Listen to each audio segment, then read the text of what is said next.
ഒരു കലാകാരനെ സംബന്ധിച്ചിടത്തോളം അവന് ഏറ്റവും കിട്ടുന്ന അംഗീകാരം എന്ന് പറഞ്ഞാൽ കാണികളുടെ ഒരു സന്തോഷം, അല്ലെങ്കിൽ അവരുടെ ഒരു കയ്യടിയും, അല്ലെങ്കിൽ അവരുടെ ഒരു ആഹ്ലാദ പ്രകടനം എന്നൊക്കെ പറയുന്നത് തന്നെയാണ്. ആ ഒരു കാര്യത്തിൽ വേടൻ എപ്പോഴും മുൻപന്തിയിലാണ്. കേരളത്തിലുള്ള എല്ലാ കലാകാരന്മാരെ വെച്ച് കമ്പയർ ചെയ്താലും വേടൻ എന്ന് പറയുന്ന വ്യക്തിയുടെ തട്ട് താണു തന്നെ ഇരിക്കും. അത് നമ്മൾക്ക് ഈ ഒരു പരിപാടി കാണുമ്പോഴും അറിയാം. അപ്പോൾ ഈ പരിപാടിക്കിടെ വേടൻ പറഞ്ഞൊരു കാര്യമുണ്ട്: എൻ്റെ ദുശീലങ്ങൾ അനുകരിക്കരുത്. ഒറ്റയ്ക്കാണ് വളർന്നു വന്നത്, എനിക്ക് പറഞ്ഞു തരാൻ ആരുമില്ലായിരുന്നു. ഇടുക്കിയിലെ വേദിയിൽ ഈ പറഞ്ഞ നമ്മുടെ വേടൻ പറഞ്ഞൊരു കാര്യമാണ്. ആ വേടൻ നമ്മുടെ പോലീസ് സ്റ്റേഷനിൽ ഇറങ്ങിയപ്പോഴും പറഞ്ഞ കാര്യം ഇത് തന്നെയാണ്: ഞാനിത് തിരുത്തും, തെറ്റാണ്. പക്ഷേ എന്നെ കണ്ട് ഇൻഫ്ലുവൻസ് ആവുന്ന എൻ്റെ കുഞ്ഞുങ്ങളോട് എനിക്ക് പറയാനുള്ളത്, എന്നെ ഒരിക്കലും കണ്ടിട്ട് നിങ്ങൾ മാതൃകയാക്കരുത്.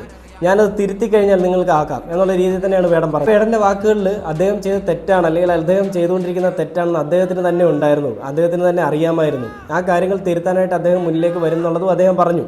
എന്നിട്ടും ഈ വ്യക്തിയാണ് നമ്മുടെ കേരളത്തിലെ സമൂഹത്തിലുള്ള ജനങ്ങൾ, അല്ലെങ്കിൽ ഉന്നത കുല ജാതന്മാർ വേട്ടയാടിയത്.